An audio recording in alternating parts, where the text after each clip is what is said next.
As ethereal spirit, you discover other creatures from a realm beyond, and while defeating these creatures to defend your home, you realize you are getting more powerful by doing so. Do you want to learn how to play Endogenesis 2nd Edition? In this video, we're going to take you through the full rules for the 2nd edition of this game coming up.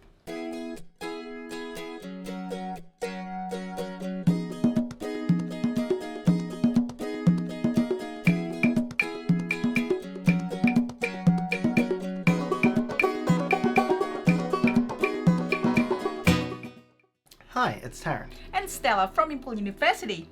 We are using prototype for parts of the game, so the rules and components you see here may not be final. Now let's get to the rules for Endogenesis, game by David Go and published by Hyperlixer. In Endogenesis, players play the role of spirits drifting across and trying to gain control over the cosmos.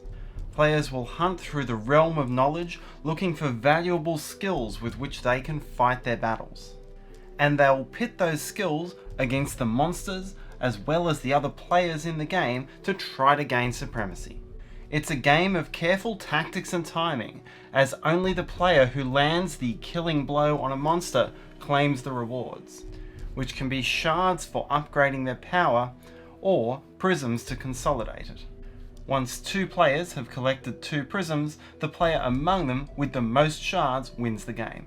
Alternatively, the first player to score 3 prisms wins the game outright. Endogenesis can be played in 3 different modes: Standard, Chaos Royale, and Tactical. The Standard mode plays best with 3 players and is the full experience of the game. The Tactical mode is designed with some streamlining to play more quickly with higher player counts, and so it's primarily designed for 4 to 5 players. However, you can play the Standard mode with 4 or 5 players. The Chaos Royale mode is a solo or 2-player cooperative mode in which players compete against the game. We will commence by teaching the Standard mode of play.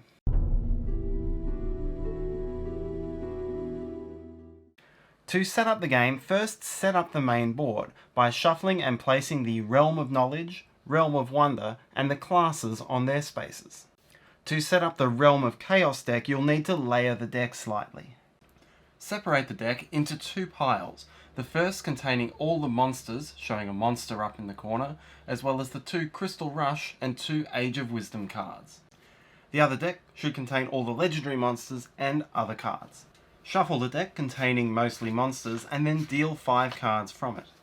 Then shuffle the rest of the cards together, and finally place those first 5 cards back on top. This then goes into its place on the board. Place the bag of shards into the bottom right corner of the board, and have a maximum health token and a health token ready for the monsters. Give each player a health card, a maximum health token set to 3, and a current health token also set to 3. Then give each player 3 shards. Next, deal players cards from the Realm of Knowledge one at a time face down. The players will look at these cards. If the card is a basic skill, represented by this icon with a number in it, then the player will add that card to hand. If the card is anything other than a basic skill, then the player places it in a face-down pile. This will include reaction skills and ultimate skills. Once a player has 4 basic active skills in hand, deal that player no more cards. Once all players have 4 such cards, gather up the face-down piles, shuffle them together, and then place them on top of the pack. From the 4 skills the player has in hand, the player chooses any 2 to keep and discards the other 2. For the moment, these aren't returned to the Realm of Knowledge deck. Then each player is dealt 4 more cards into hand from the top of the Realm of Knowledge deck. And finally, all of the discarded active skills are shuffled back into the Realm of Knowledge deck. Next, there is a setup phase called customizing your character, and this allows you to do 2 types of action as often as you want. You can equip skills from your starting hand into your skill slots ready for use, and you can upgrade by either spending shards to improve your skills or to improve your health. Both of these actions are available in the normal actions for a round, and they work the same way in this phase as they do normally. So I will come back to this in more detail when we get to the actions in the game. However, it is a very good idea to have some skills equipped in this phase so that you can use them in the first round of the game. Finally, draw the top card from the Realm of Chaos and place it on the discard pile. This is the first enemy you'll be fighting. Place both the health token and the maximum health token on the space corresponding to that monster's health. You're now ready to begin the main phase of the game. The game is played in rounds, and each round is played in 3 phases. First is the draw phase, in which all players draw new cards from the Realm of Knowledge. Then comes the player turns, and starting with the first player, that player takes a turn, taking as many actions on that turn as desired, and then going clockwise around the table until all players have had a turn.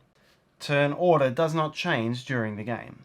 After all of the players have acted, then the monster takes a turn, usually attacking all of the players. Then the round ends and you'll proceed to the draw phase in the next round. How a player draws in the draw phase depends on that player's progress in the game. A player who has no prisms will draw 3 cards from the Realm of Knowledge, and then, from all of that player's cards, including ones that weren't just drawn, chooses 1 to discard. If the player has at least 1 prism, then, in the draw phase, the player simply draws 2 cards, with no option to discard. You do not resolve the draw phase in the first round of the game. After all players have finished the draw phase, you'll move to the player turns. On your turn, you may take as many actions as you wish from those printed on the player aid. However, do note that most of the actions you take are going to require you to play or use cards, and you only get to draw 2 per round. So this puts a natural limit on the amount of actions you can take. We'll go through each of these actions in sequence. The first action is to equip a skill, and this is what I showed you briefly during setup. Each player has 3 slots available for basic skills and 1 slot available for ultimate skills.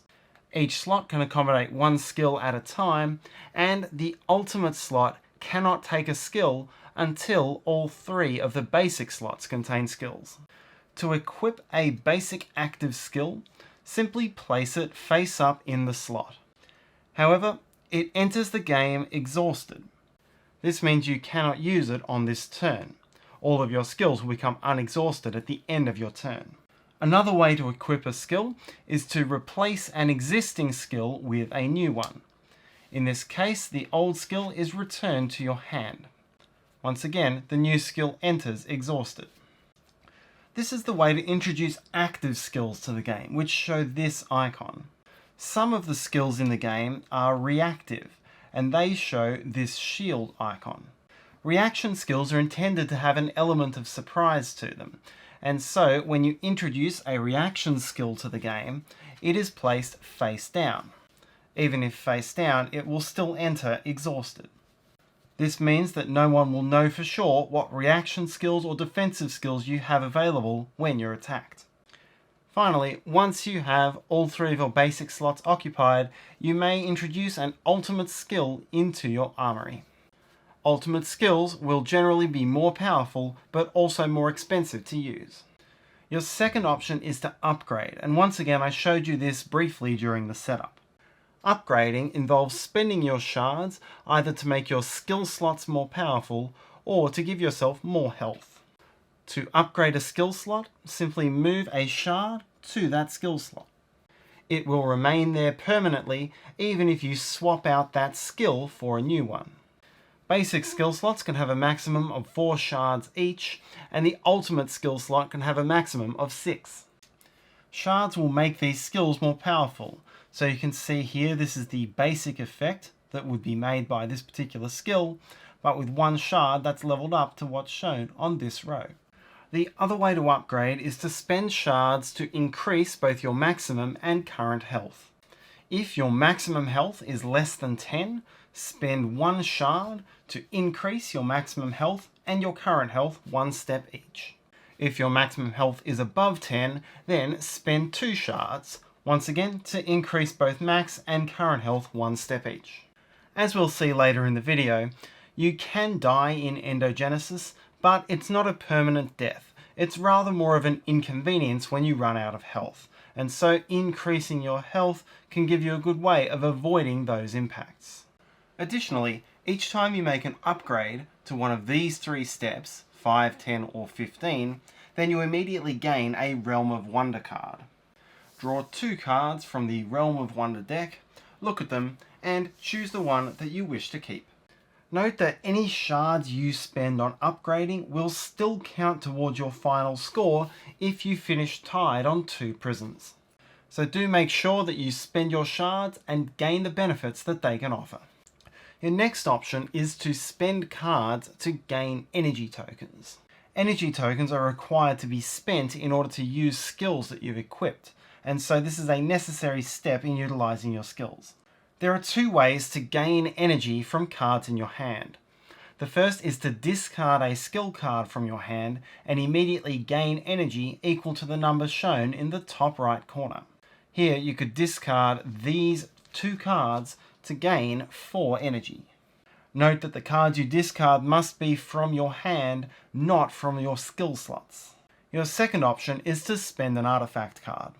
Each artifact card has some text telling you how much energy you'll gain, and they usually have some sort of come-along benefit also.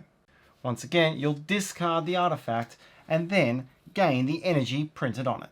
You need to time your energy gaining actions efficiently, because at the end of each turn, both your turns and opponent's turns, you will discard all excess energy. The next option is to use a skill, and this is where your primary attacking is going to come from in the game. To use a skill, choose it, spend energy equal to the number shown in this box here, so in this case it's 3, exhaust the skill, and apply its text effect. When you are resolving a skill, you'll follow the text as printed up here, but if the skill slot has been upgraded, then you'll substitute the values from the corresponding row into the text. So in this case, an unupgraded Tachyon Ray gives you the option of dealing 2 damage to a single enemy or 1 damage to all enemies. With 1 upgrade, the Tachyon Ray now deals 3 damage to a single enemy or 1 damage to all. In Endogenesis, you have 2 types of enemies, the monsters and all of your opponents. So with this particular attack, you could deal 1 damage to a single opponent or the monster, or deal 1 damage to every opponent and the monster. Some cards depict 2 different types of damage, this icon representing damage and this icon representing bonus damage. Damage and bonus damage are applied in the same way. They will both reduce an enemy's health by 1. However, this keeps them distinct when you're upgrading cards. Some active skills can deal damage as well as some other effects. Transfusion, for example, deals damage and heals yourself. There are some more specific effects that I'll cover in detail later in the video, but for now, let's assume that you've used a skill and exhausted it to apply damage to enemies. If you attack a monster, check to see if that monster has a reaction skill. If it does, and it's the first time that monster's been attacked this turn, then resolve it. Like player skills, each monster skill may be resolved only once per turn. A common reaction skill is to show defense, so here the monster would gain 2 defense and would therefore defend 2 of the incoming damage. Some of the monster reaction attacks will deal damage back to the player who attacked it. And there are some others that can be manipulated to the attacker's advantage.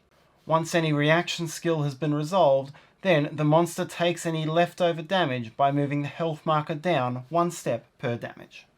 If you are the player who reduces that monster's health to 0, then you've killed the monster. Gain the reward that's printed at the bottom, which can be shards, cards, and in the case of legendary monsters, a prism. This is the only way that you'll be gaining prisms during the game. Additionally, if the monster has a death cry skill, then that will resolve as the monster dies. Once the monster has been killed, you'll go through the reveal phase to bring a new monster onto the board. Flip the top card from the Realm of Chaos. If you draw an event, then resolve the text on that effect, then keep drawing. If you draw a distortion, place it on the distortion space. This introduces a new temporary rule into the game. Then keep drawing. Only once you've drawn a monster or legendary monster do you stop drawing and then set that monster's health markers to its starting health as you did at the start of the game. There are two other things to check for on the monster card. The first is to see whether it has an initiative skill, and if it does, resolve that immediately when the monster's drawn. The second is to check to see whether it has a mercy condition, and this will be found on the most difficult monsters in the game. In this case, if no player had yet reached a maximum health of 10, then Il Diablo would show mercy and would return to the bottom of the Realm of Chaos deck. New cards would then be drawn until a valid enemy appeared. When a player is attacked, then that player first has an opportunity to play a reaction skill before the damage is dealt. Recall that reaction skills are placed face down. To play a reaction skill, the player must first discard cards in order to gain enough energy to play the skill. Then the skill is revealed, the energy is spent, and the skill is resolved. The player then picks that skill up into hand and then plays any reaction skill back face down onto the table in its place. This can be the same reaction skill that was picked up, but it is not shown to opponents, and therefore there is always the element of surprise on what a player's reaction skills might be. As for all playing of skills, it is played in the exhausted position, meaning it's not available for another attack on the same turn. After the reaction skills are resolved, any leftover damage is taken as a loss of health. If a player has no health left after the entire battle has been resolved, then that player is dead. But death is not the end. If the player has no prisms, then all the player has to do is discard one card of their choice from hand. They'll then restore to full health at the start of their next turn. If a player dies with one prism, then the player does not discard any cards, but will miss the next turn. They will still draw 2 cards in the next draw phase, but they'll take no actions during their next actions phase and will stay on 0 health.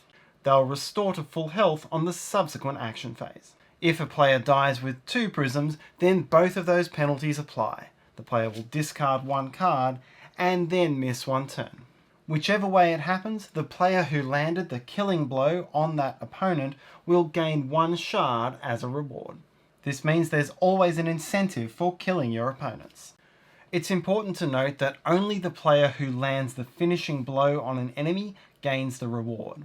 Because of reaction skills, multiple players may land damage on an enemy in the same attack. And so to work out who landed the actual killing blow, resolve all skills in turn order, starting from the current player and going clockwise around the table. There are 3 other actions available to the players. The first is to play a Realm of Wonder card. Recall that you gain these when your maximum health reaches 5, 10 or 15 on the health track. In most cases, you'll follow the text on the card and then discard that wonder. Some wonders will instruct you to return the card to hand or equip it to a skill, and therefore they can be used multiple times. Note that you cannot play a reaction skill in reaction to a wonder. These can only be played in response to another skill. The next option is to gain a class. There are 6 classes in the game, 1 corresponding to each of the 5 different skill types, and 1 called Formless. Gaining a class can give you a powerful bonus if you choose to specialize in one specific skill type, or in the case of Formless, generalize across all the skills. Gaining a class has 2 steps. First, you must meet the prerequisite for that class. In the case of Bastion, it's to have 4 organic, that is green, skills. This can include face-down reaction skills, but of course you'll have to reveal it to prove that you meet the prereq. Then, as an action on your turn, you must play the Glyph of Ascension, and there are 5 of them in the deck. This may only be done as long as at least 1 player has a prism, so that it doesn't happen too early in the game. Once you've done these steps, you get to take the class card and the bonus that comes with it. Once again, these can be very powerful. With Bastion, you'll heal 5 health at the end of every one of your turns. Do note, however, that once you've acquired a class, you must keep that class for the rest of the game, and you may never violate its prerequisites, and so in this case you would be limited to organic skills for the rest of the game. Your final option is to skip your turn. This doesn't mean you have to skip all of the actions in your turn, but it means you cannot use a skill or a wonder card. As long as you meet those requirements, you may take the skip turn action and draw one additional card. Once you've finished taking actions, your turn ends, and you and all players go through the following steps. First, refresh any skills that were used, and for other players this will include reaction skills that they used during your turn. Then you and all other players discard any leftover energy. Finally, you, and in this case it's only you, must discard down to 7 Realm of Knowledge cards. Realm of Wonder cards do not count towards your hand limit. After all players have finished taking their turn for the round, it's now the monster's turn. To resolve this, find any active skill printed on the monster's card and then resolve that skill. As usual, players will have the opportunity to play reaction skills in response to that active skill. Once the monster's turn has finished, all players once again discard excess energy and refresh any skills, and then proceed to the next round with a new draw phase. The game end is triggered by the gaining of prisms, and once again, prisms are part of the reward for killing a legendary monster. If one player gains 3 prisms, then the game ends immediately and that player is the winner. If 2 players score 2 prisms each, then the game also ends immediately and those 2 players count up their scores to see who wins. The player's score is the total number of shards that player has had or spent during the game. So count up any shards that are currently in upgrade slots and score 1 point for each point of max health up to 10 and 2 points for each point of max health beyond. In this case, the player has 14 shards worth of health and 13 shards in the upgrade slot, for a score of 27. There are 3 status effects associated with skills in the game. The first is making the target stunned. After the entire skill, including any reaction skills, are resolved, then the target becomes stunned and may take no further action on that turn. This means that if it's the active player who is stunned, that player's turn ends, and if it's an inactive player that's stunned, that player may play no more reaction skills on future skills in that turn. All stuns, both on active and inactive players, disappear at the end of each player's turn, and so these will work best if you're planning to combo multiple skills together on the same turn. The second is marking, and this is specific to the mythic skills. Once again, these will only work if you're playing multiple mark-related skills in the same turn. The first such skill you play marks a target, and then on any subsequent skills you play, any already marked targets will suffer an additional penalty. Once again, all marks, whether on the active or inactive player, will disappear at the end of each player's turn. Finally, some skills will deal True Strike, and True Strike cannot be responded to with a reaction skill. Wonder cards that are used reactively can still be used against a True Strike.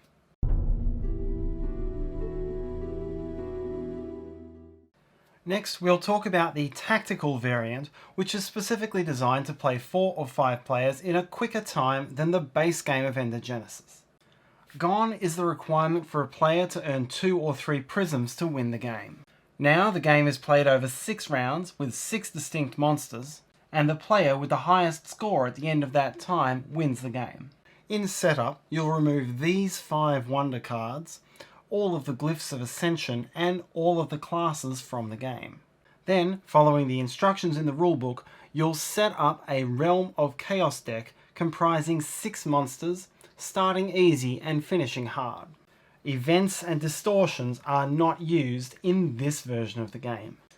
Then complete the rest of the setup as normal, except you'll give each player a face-down Realm of Chaos card. This is simply used to indicate when the player has died, and you'll need a first player coin to keep track of first player, as now this will change during the game.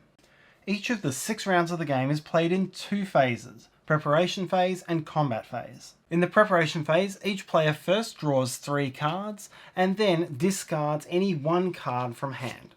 As in the base game, you skip this step in round 1, but unlike the base game, the number of cards drawn does not change with number of prisms.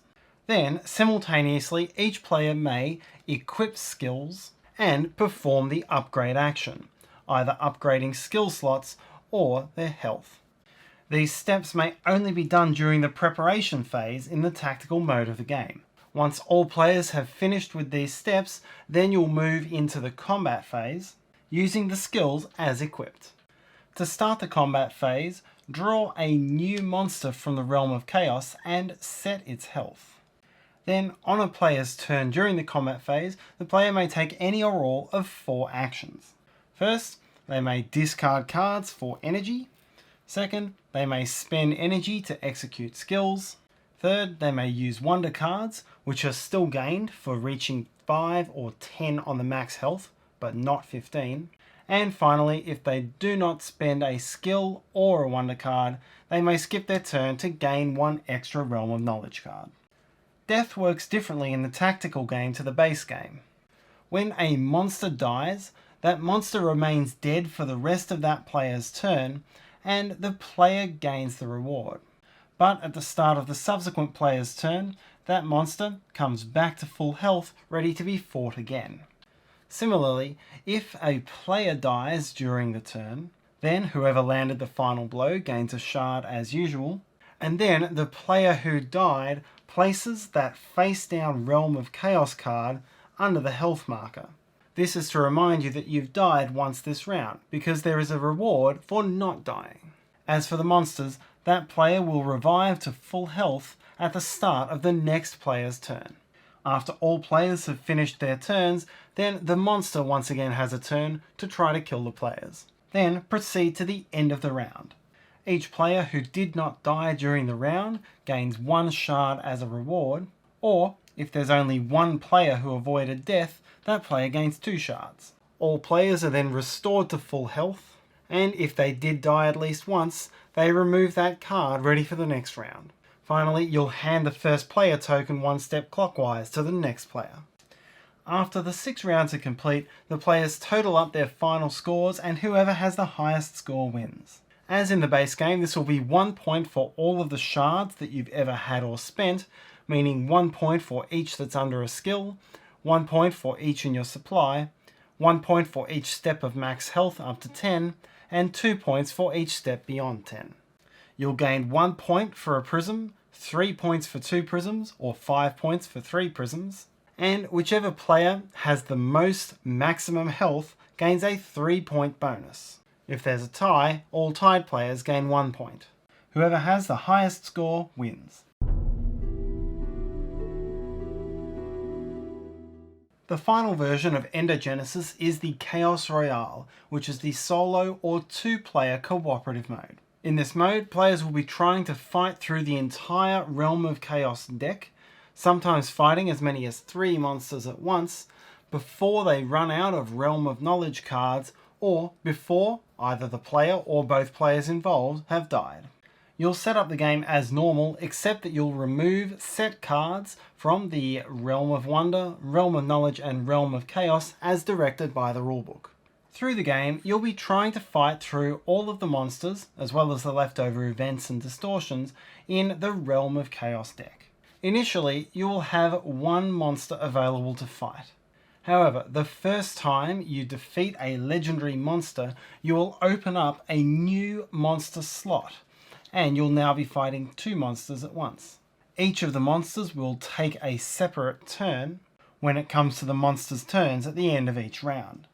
The second time you defeat a legendary monster, you'll open up a 3rd slot, and from that point forward until the end of the game, you will be fighting 3 monsters at once. Otherwise, the game plays more or less as usual, with the following key modifications. Firstly, in the draw phase, you will always draw 2 cards, regardless of whether or not you have prisms. Secondly, prisms are no longer part of the game-winning condition, and so instead you can now spend a prism at any time to deal 1 damage with the true strike effect. Thirdly, if you're playing with 2 players, the other player is no longer considered an enemy, so skills which attack all enemies will no longer attack the other player. Finally, death is now permanent. Your aim is now to kill all of the monsters before they can kill you, and so if you run out of health, you are out of the game, and anything that you have, all your skills, shards, and so on, are removed from the game. In the 2-player game, once both players have died, the game is lost. The other way that the game can end in defeat is if the entire Realm of Knowledge deck is empty and all players have run out of cards in their hands. If the player or team can get through the entire Realm of Chaos deck, defeating all of the enemies in the game, before reaching one of these 2 losing conditions, then the players win the game. You can also adjust the difficulty of the game down by giving each player 8 cards to start the game instead of 6, or adjust the difficulty up by giving each player 4 cards to start the game, and burning 4 cards to the discard pile. And that's how to play Endogenesis 2nd Edition. We hope that you enjoyed the video and we hope that you enjoy playing. If you would like to see the rules for the Endogenesis Beyond expansion, please click on the link in the description below to check out our video for that. And remember that at the time of filming, Endogenesis 2nd Edition and its Beyond expansion are about to be launched on Kickstarter, and so we'll put a link in the description below when it's live so you can check that out if you're keen. If you enjoyed this video, please help us by hitting the like button, subscribe to us. You can also hit the Meeple in the corner to do so, and hit the bell icon so you'll be one of the first to know when we have new videos. You can also follow me on Instagram for board games, photos and reviews. Until next time. Bye!